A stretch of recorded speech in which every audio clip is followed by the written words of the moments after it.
Hey, I'm Decathlon Gamer, and welcome to Football Manager 2022. This is the beta release, so we're not into the full release just yet, and therefore we're going to do a first look, see what the new features are for the year, go ahead and play a little mini-series before the full release comes out, and then we get into the full depth of the game at that point with our longer series.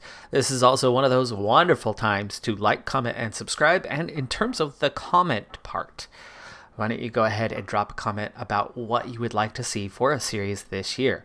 Now, I've been known to do special challenge series, something a little bit unique because, well, Football Manager is a massive title, and there's a whole bunch of YouTubers on the scene that partake in Football Manager content.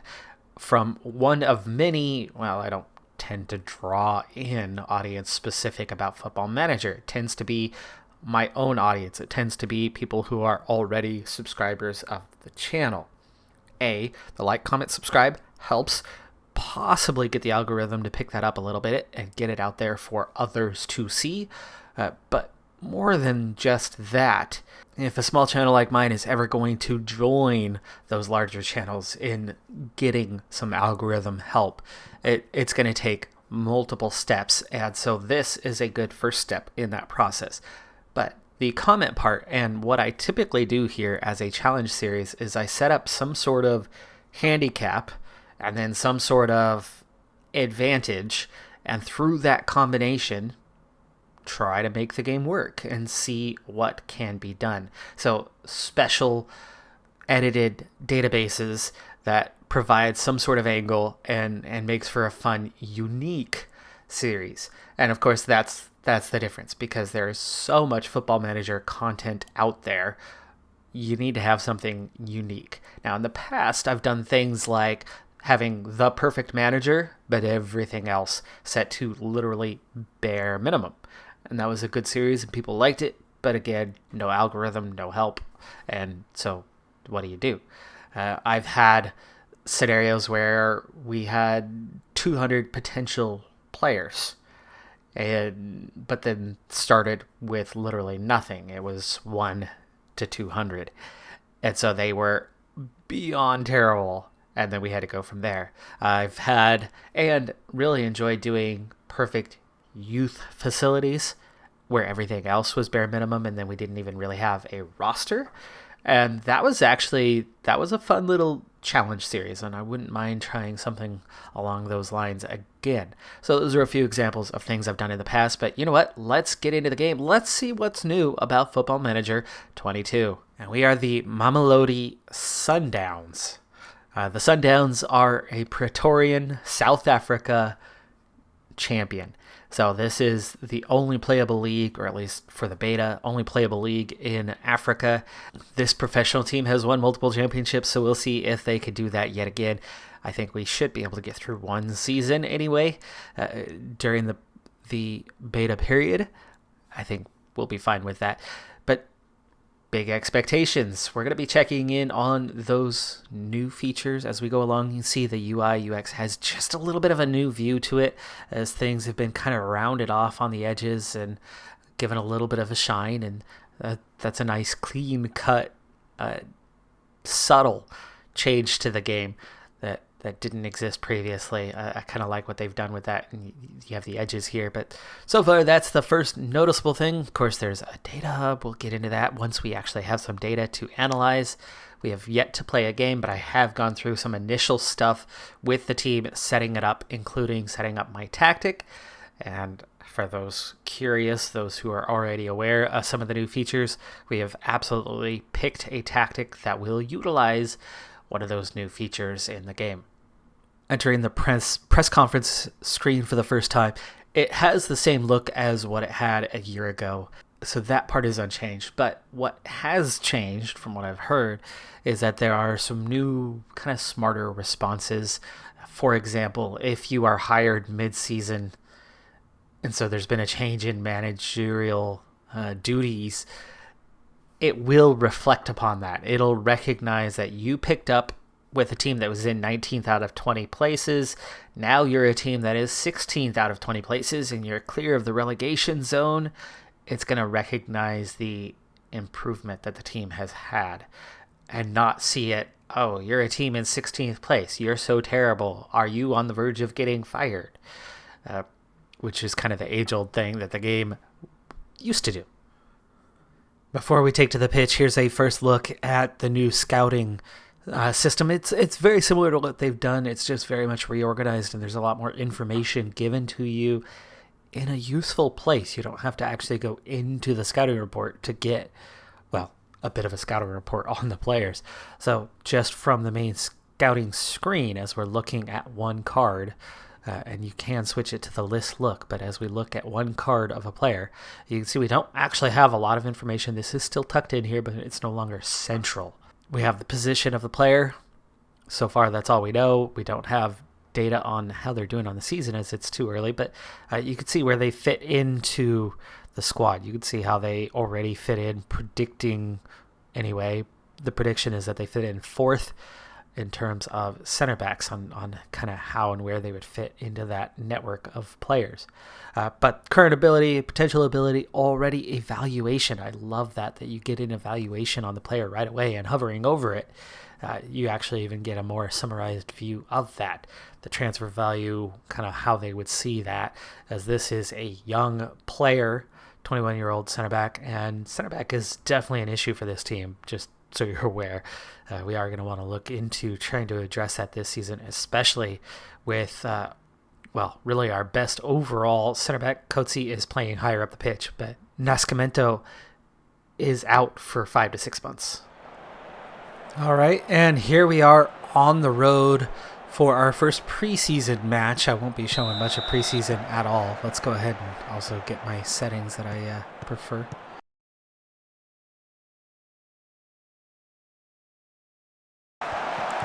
We are in road yellow today and created our first turnover there. Tactically, we are going for a 3-5-2 with one defensive midfielder. We'll take a look at the tactics actually here in just a little bit. Already with a chance created on that one, just a few minutes into this.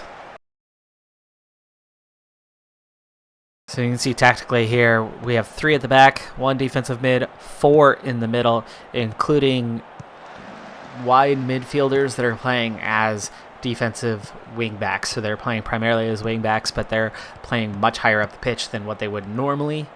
And then 2 on top.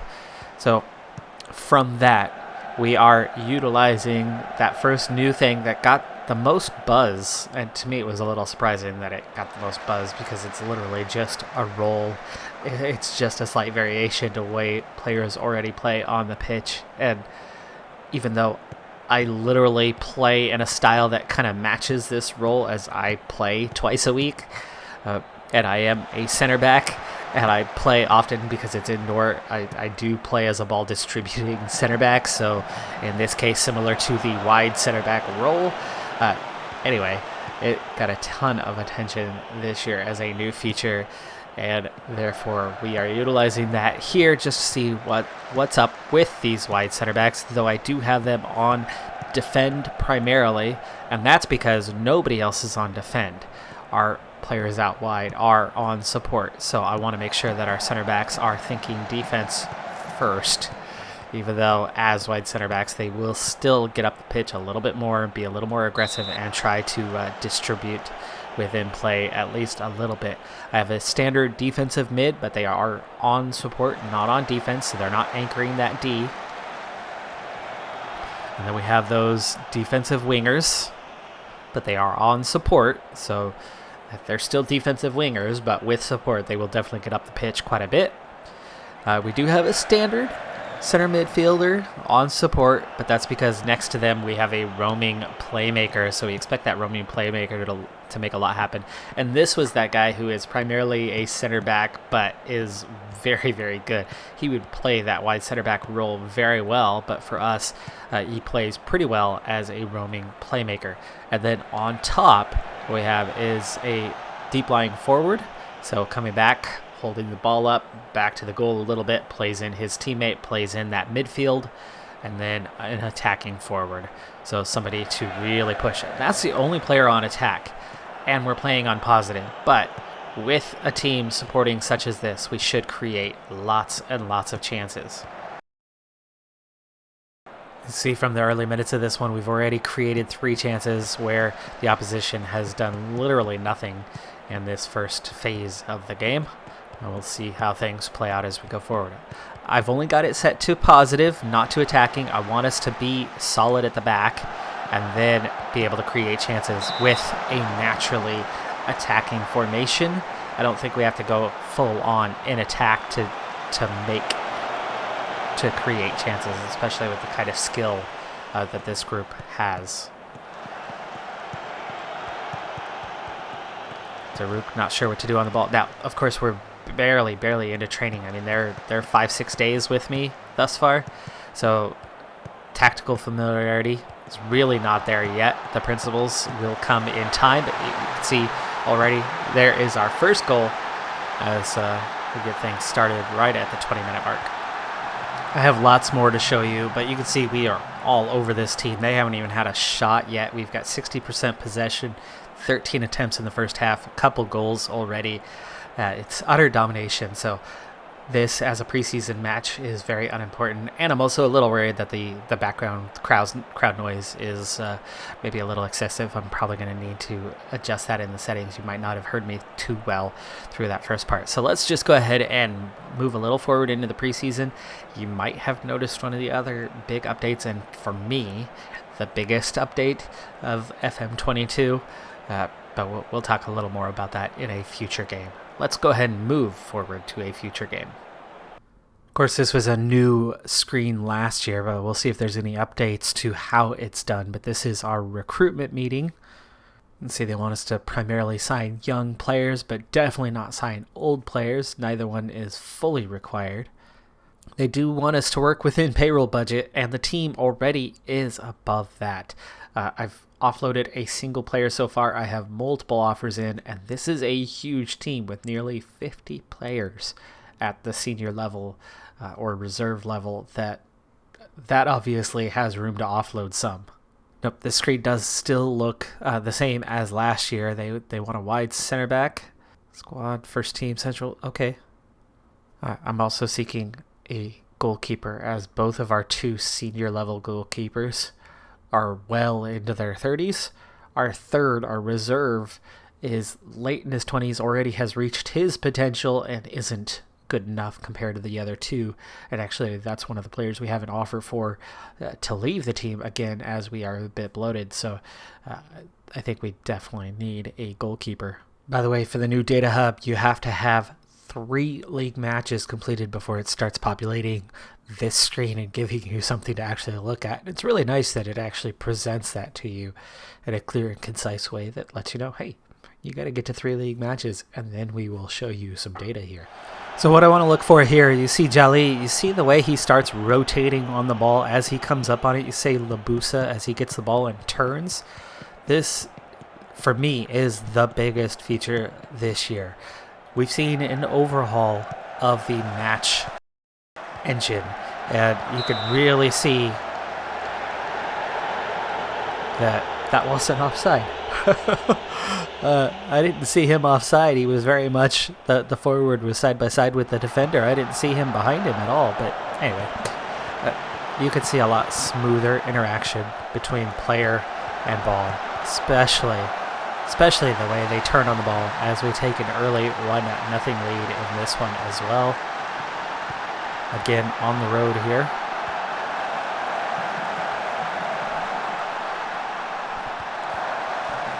Amazing one. It was our first shot attempt of the entire match, and yet already in the lead. Ooh, defender nearly sets that up as an own goal.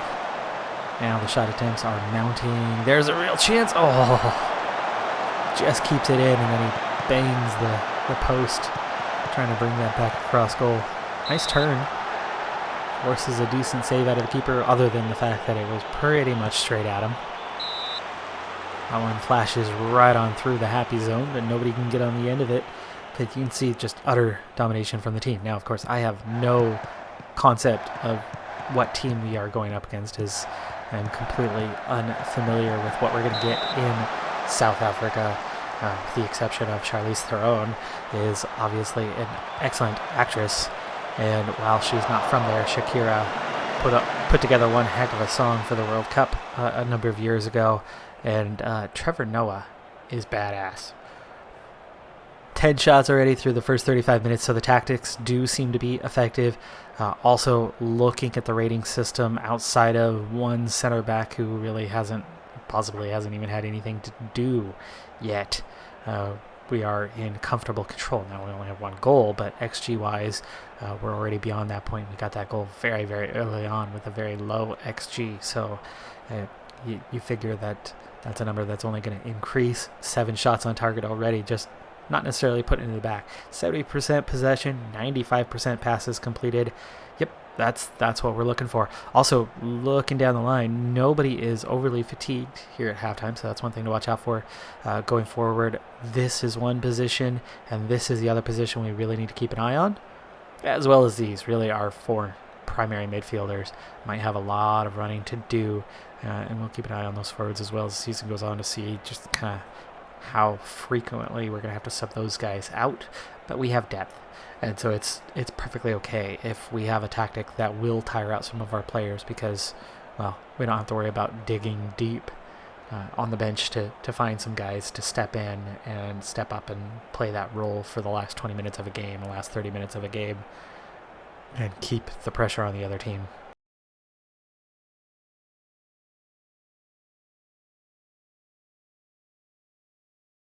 And very early in the second half, we already get our second. So first half, we created plenty of chances, but just couldn't quite get it beyond the keeper. We got plenty of them on target. Keeper had a very good first half, but we immediately opened the second half with another goal and making this thing comfortable.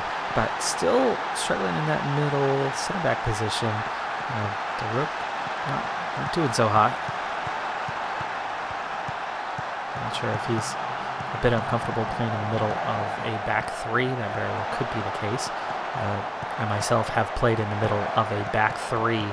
And, ironically, it was the wide center backs before wide center backs were a thing. That was, let's see, 8 years ago, 9 years ago. I played outdoor league, and we started the season with a back 4. And I was one of a center back pairing, and then we had 2 young, quick fullbacks, really the only 2 young players we had on the team. Otherwise, it was a bit of an older team. And then my center back partner, when we started, very slow, very fast. And every time he was on the ball, it was a struggle for him. And all of the goals that we were giving up was coming from that center back partner. And meanwhile, I was all over the place, and he was kind of holding up my ability to make plays on the ball. And so they swapped him out, put somebody else back there. Same problem. And then they tried a third guy. By this point, we're only 4 matches into our actually first season as a team. The team had just formed that year. I'd been on the championship team the year before and just wanted a new challenge. Well, anyway, gosh, we we went through those guys like hotcakes, one after another, and weren't finding a solution. And so the next game, we started. It was just an amateur, Sunday league. We started game down to 10 men, as a couple guys were getting off work late that day and worked at the same place, and it was an early game, and so we started the game with 10, and we were trying to figure out where to make that hole in the lineup and what to do. And I think 2 of the 3 guys were missing that were among that. Give up one there on the corner, but that's okay. I have not been doing subs at all. It's all good. These guys need to get some minutes to prepare for the season anyway. Anyway, the guys that were missing were among the center back pairings, and I suggested that we just play with a back 3. And so we started the game with a back 3, and it went brilliantly. And by the time we had the players we needed and they were allowed to join the pitch and get to 11. And then later on, as we had subs and went on, we never filled in. We stayed as a back three. The three of us together, the two young guys with their speed and then my speed, they provided enough cover defensively, and they would both alternate going up in support, essentially as wide center backs as we would see that role now. And I pulled that together combinationally to be an absolute, perfect combination. And we played the rest of the season with a back three and went on and we won every match the rest of the way, I think. Maybe one draw the rest of that season, and then continued on in the next season with a back three with the three of us paired back there, those two alternating going up, and then myself. That was a lot of fun. That was one of the most fun seasons I had. Anyway, that is our first look into Football Manager 2022. There's going to be plenty more to come. We're going to do a little mini-series with this. We're going to go ahead and get into the season, and that's our first couple of things. The animation's brilliant. Just absolutely. It's such a minor thing, but it makes a huge difference. I mean, there's two chief complaints that people have over Football Manager. They say that there's not enough updates year on. They say that with every game. FIFA, Out of the Park Baseball, Pro Cycling Manager, regardless of the game, every year the complaint is there wasn't enough new features. The common complaint for this game, besides that, is that the animations just aren't realistic enough. This is a massive step in the right direction. Even though the graphics engine doesn't necessarily look better, they haven't taken that substantial turn. This is still the game that will run on any laptop, and that is something that they have pushed for and maintained. This is one of those games, and I was one of those people years ago. I was one of those people that sat on a laptop, and this was literally the only game that I had, and I played it all day, every day. Well, no, I worked all day, every day. When I wasn't working, I played it with every spare moment that I could muster. This is still that game. This is still that game that could be played in that manner. But having a match engine that is still easy to run, but is more fluid, more realistic, hell yeah. That is a great addition. Great welcome change to the game. And for me, for that alone, it was well worth the price. I'm Decathlon Gamer. Like, comment, subscribe. I'll see you next time. Have a good one. Be safe out there. Bye for now.